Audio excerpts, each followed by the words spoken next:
He changed what it was. In 2022, Elon Musk bought Twitter for $44 billion. Most people think the story is about free speech, or layoffs, or a logo change. But that's not what actually changed Twitter. What changed was what the platform was. Because Twitter wasn't just an app. It was a habit, a reflex, and for a lot of the world, a place where reality showed up first. And when something like that changes, it doesn't feel like an update. It feels like the ground moving. Act 1, what everyone noticed after the acquisition. The changes were impossible to miss. The logo shifted. The rules shifted. The tone shifted. Verified checkmarks stopped meaning what people thought they meant. New labels appeared. Old ones disappeared. Policies were announced, revised, and reversed in public. And the platform started feeling different in a way people couldn't always explain. Some called it freer. Some called it messier. Some called it broken. But the visible changes weren't the main story. Because Twitter didn't lose its identity when the bird disappeared. It lost it when people stopped knowing what tomorrow would look like. Act 2. What Twitter actually was before Elon Musk. Twitter wasn't just another social media site. It was a public square with a very specific job. Compress the world into a stream you could refresh. Journalists used it to break news. Politicians used it to signal policy. Companies used it to respond to crises. Creators used it to build audiences in real time. Regular people used it to feel plugged into events as they happened. Twitter wasn't perfect. It was often irritating, sometimes toxic, but it was predictable. You knew what it was for. You knew the basic rules of the room. You knew what kind of attention you could get and what it would cost you. And that predictability is what made it powerful. People didn't trust Twitter because they loved it. They trusted it because it felt stable enough to depend on. Act 3.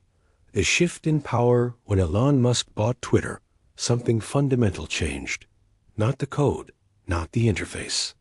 The center of gravity shifted. Twitter went from being governed by slow corporate systems to being shaped by one person's vision in real time. That sounds efficient. And sometimes it was. But platforms survive on something more important than speed. They survive on shared expectations. When decisions become personal, the platform becomes personal. When rules feel negotiable, behavior becomes strategic.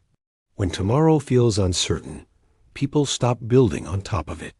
And that is the moment a platform begins to change quietly. Act 4. The cascade of small changes. A lot of the biggest shifts didn't arrive as one dramatic event. They arrived as a cascade of small changes that altered incentives. Verification changed what credibility looked like. People didn't just ask, "Is this person real?" They asked, "What does this checkmark even mean now?" Moderation and enforcement felt less consistent. Even when you agreed with the direction, you couldn't always predict outcomes. The product direction felt like it had multiple identities at once. A town square, a subscription business, a creator platform, a super app, a political battleground. And when a platform tries to be everything at once, users stop understanding what it's for. Act 5. The rebrand as a symbol. In came the most visible symbol of all. The rebrand. Twitter became X. The bird disappeared. Years of cultural muscle memory were suddenly told to update. Rebrands can work. But when you rename something people use as a verb, you're not just changing a logo. You're asking the audience to rewrite a habit. And habits don't change because you tell them to. They change when people feel safe enough to adopt something new. For many users, the rebrand didn't feel like evolution. It felt like erasure. ACT 6, the quiet user response, the most important reaction to Twitter as transformation wasn't the outrage. It was hesitation. Some journalists posted less or cross-posted elsewhere. Some creators diversified their audiences. Some brands pulled back, not always publicly, but in how they behaved. Not because the platform stopped working, but because it stopped feeling certain. Platforms don't collapse when people are angry.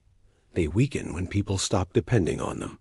And that shift is almost invisible until it shows up in the metrics that matter. How often people return, how long they stay, and whether they build anything that requires trust. Something was gained. A platform moved faster. It felt less corporate, less filtered. Some users felt like the conversation had fewer taboos. Some liked the chaos because chaos can feel honest. And from a business perspective, there was also a clear goal: reduce dependence on ads and build more direct revenue. Those aren't ridiculous ideas. But freedom without structure doesn't create trust. It creates volatility, and volatility is expensive. Act 8: What IT Cost. What Twitter lost wasn't relevance overnight. It lost something quieter: cultural centrality, institutional trust, a shared understanding of what the platform was for.